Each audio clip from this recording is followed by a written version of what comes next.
Yo guys, I'm back on my grind shit. So basically, the confidence in XRP is back on high. So trading service Rakuten, that suspended XRP trading on December 24th, 2020 because of the SEC suit. They're resuming their leverage trading after September 2021. So this site, when translated into English, pretty much shows you that it's gonna happen in a couple days. Literally, we're around 3 days away now. For me, it's September 5th. So yeah, it's gonna be very interesting, guys. That people overseas are seeing that XRP is not a security, but instead it's a currency. You can trade this kind of like the foreign exchange market, where you can trade currencies for each other. But with this SBI Holdings, they actually bought out and acquired the Tata, which is an exchange that deals with crypto over there in Japan. So here are the two, right here, sources for that. You guys, shout out to Wrath of Kaneman. I hope I'm pronouncing his name right on Twitter. But also shout out to Crypto Aries. She's the one that's been coming out about with this information as well on her YouTube. So she's one of the main reasons why we have a lot of this research out here for us in the XRP community.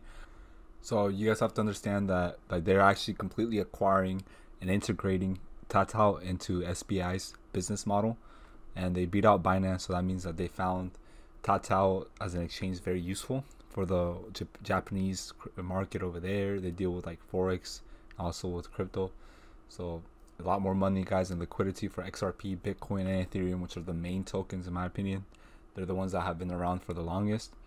Obviously Bitcoin was the original one, and then XRP later came out in 2012, and then you got Ethereum. So as the main top 5 cryptos right now, really, that are doing anything in terms of liquidity and stuff. But we know that XRP is meant to take over all the liquidity, all the money, and that's not even speculation. That's the reality at this point. But Project Dunbar international settlements using multi-CBDCs.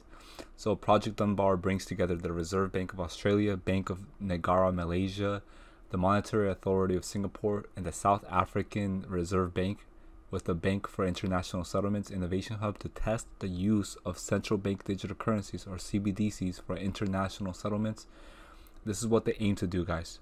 So they're allowing financial institutions to transact directly with each other in the digital currencies, eliminating the need for intermediaries and cutting the time and cost of transactions. So this sounds a lot like RippleNet, sounds a lot like utilizing some service like ODL, right? Or even using the Corda blockchain in general. Like, this is just going to cut out intermediaries. It's going to make everything so much faster, because the Corda settler uses XRP and XTC to settle transactions. But the project will focus initially on the development of a common platform for multi-CBDC settlement.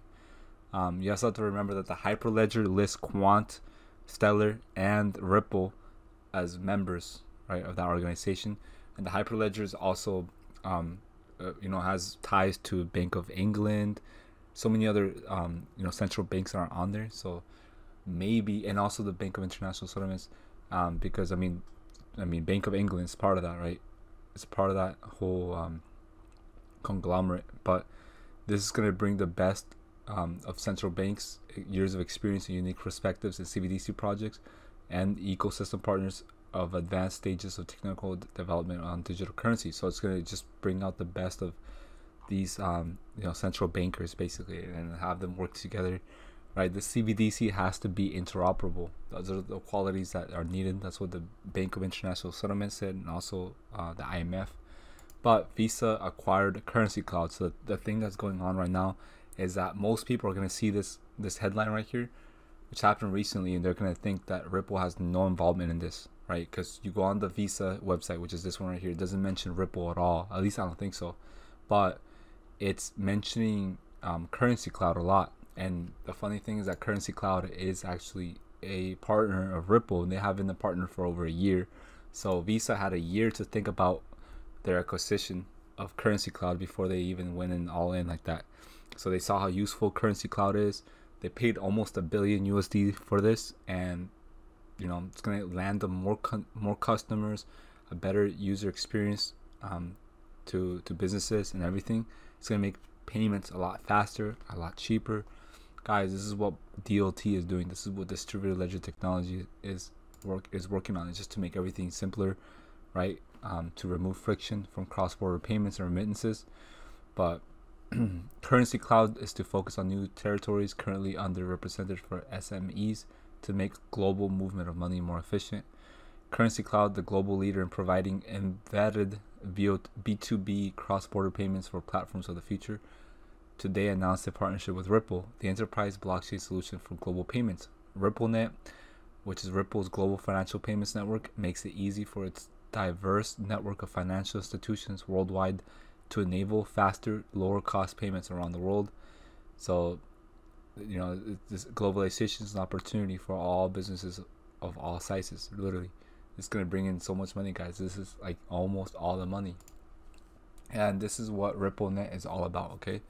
So RippleNet is about onboarding every single bank and financial institution and fintech onto the RippleNet service and then offer ODL. So I'm going to show you all where people are going to get blindsided. So the masses, the majority of people are going to be thinking about this partnership, and because they don't see Ripple specifically being mentioned here, they're going to think that it has nothing to do with RippleNet or ODL or none of that. But really, this has everything to do with RippleNet ODL, because that's the main reason why Visa acquired a Currency Cloud. If it wasn't for them being partnered to Ripple, why would they be an attractive acquisition, right?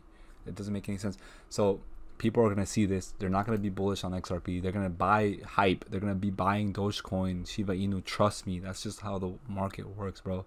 People are buying the wrong tokens, and they're going to make their 10-20%, like 5x 10x here and there, but that's not going to last very long, and it's going to end up catching up to them.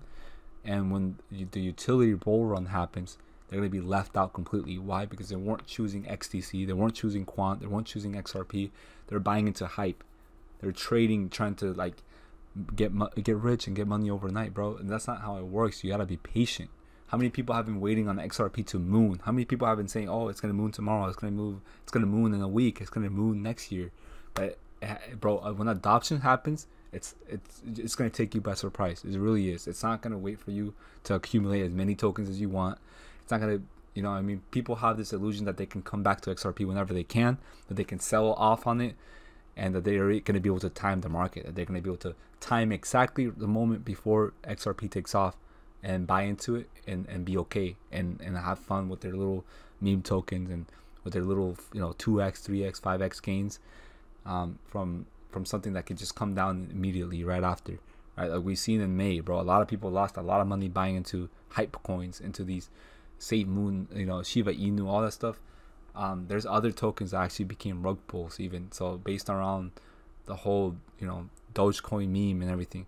Like any coin with a trillion or a quadrillion in token supply is a scam. I'm gonna be real with you. Why do you think I'm promoting XDC and Quant, bro? I don't want you guys to suffer from my own mistakes. I've made those mistakes in the past, buying into hype. I messed around, bought into things that I didn't put a whole lot of money, but still like a good grand or two, bro. Like you could do a lot more with that. And at the time when I was doing that, when I was playing around with these meme tokens, putting in a couple $100 here and there, you know what? Quant was like $30-40. So I could have done a lot more money.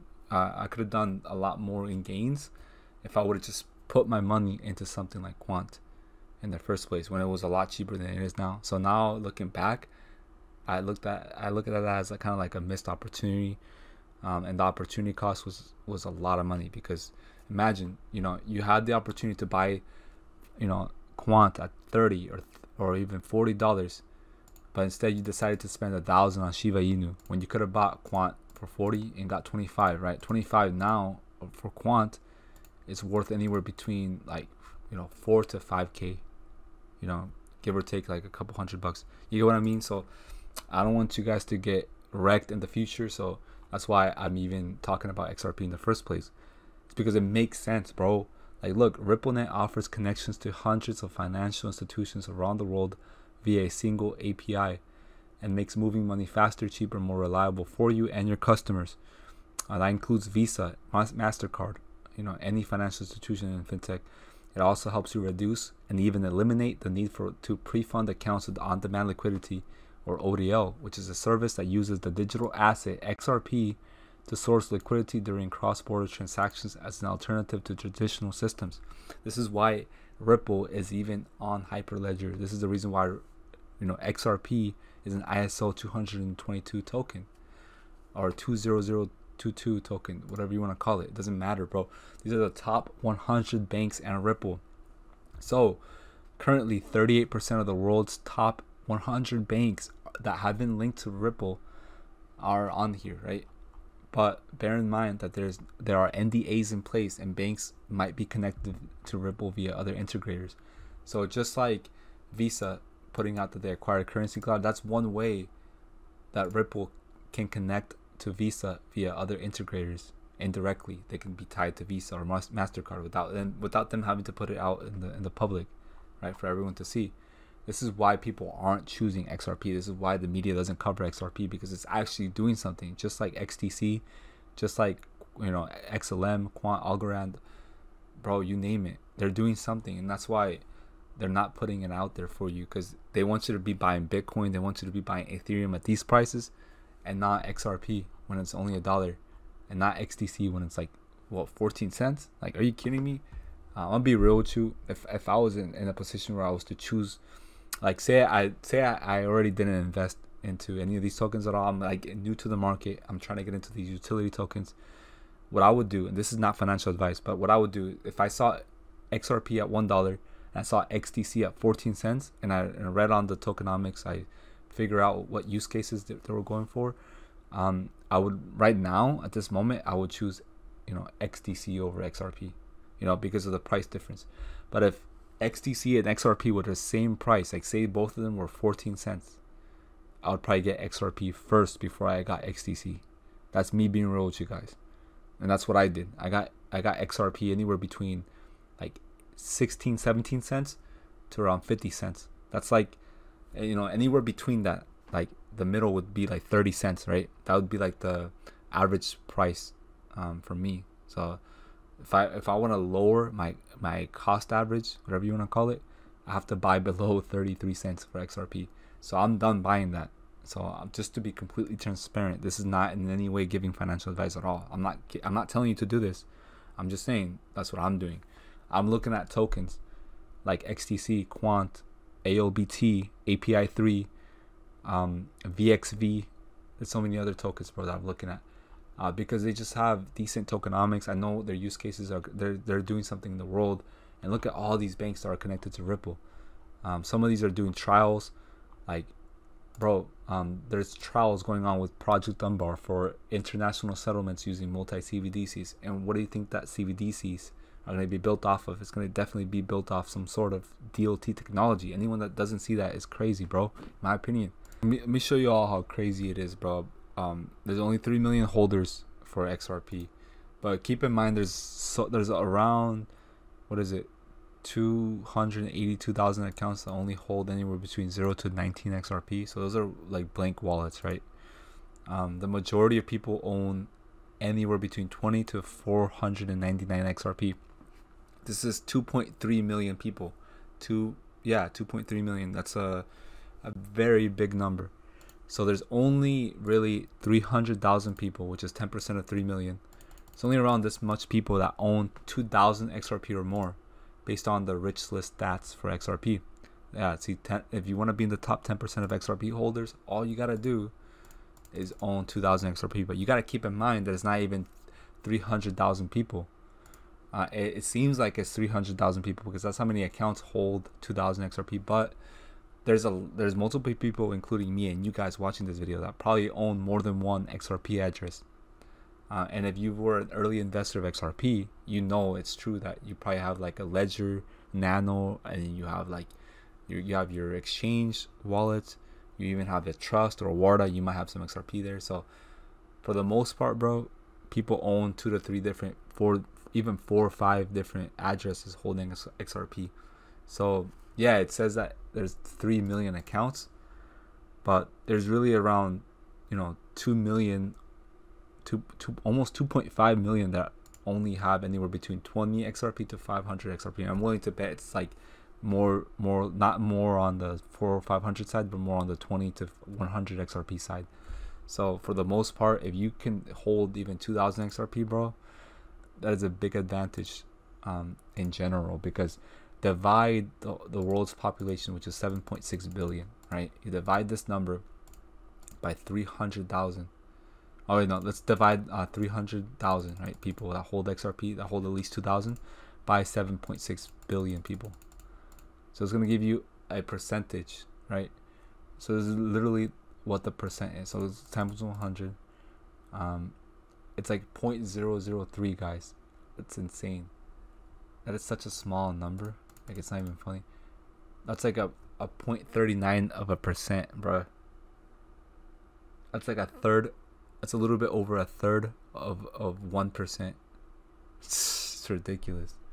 It's like ridiculous. That's some. If you can get up to that level, bro, even at 10%, you're gonna have to have some patience, but you're gonna make it in the new world economy, the new world system, new financial system, whatever you want to call it. Anyone that's up here in general, like above the 5 to 3% mark, it's gonna happen for you sooner. Like, financial freedom is just gonna be quicker, because if XRP goes to $100, $200 a token because of adoption, because of ODL, and a lot of banks adopting that, it's gonna go to the moon, bro. And those people are gonna definitely benefit. The people up here are already gonna be, they're already, anyway, like anyone above here, anyone up in like the 0.5% to 0.01% of holders, which means you're holding over 100,000 XRP or more. At that point, you're already in the 1% anyway. Like, and then you're gonna be even way higher when this stuff goes to the moon. So you're gonna be in the 0.0001% of the world, like, in terms of wealth. But when you get to even the top 10% of holders of XRP right now, you're gonna be the 1% in the new financial system. So you're gonna be fine. You're gonna be okay. You might not be like the 0.01%, but you'll be you'll be in the 1% for sure. Which is all you have to do. You know, you'll become a millionaire. It's gonna take time. Not financial advice, but it's most likely gonna happen. You know, if you wait 7 to 10 years, you know, even when you're holding 2,000 XRP. So don't worry, guys. It's gonna happen. Real adoption is happening. This is how you know what's going on. Visa's acquiring Currency Cloud because they saw how useful that would be as their partner with RippleNet. Yeah, and they wrote a whole article right here as well to like list off the benefits and why they justified that $1 billion payment for buying this company. So yeah, hope you all enjoyed the video, man. Just know what you hold really in this market, and you won't be shaken by anything. I'll talk to y'all later. If you guys have any suggestions, leave them in the comments. Like this video, subscribe to my channel if you're new. I'll talk to y'all later. I'm out.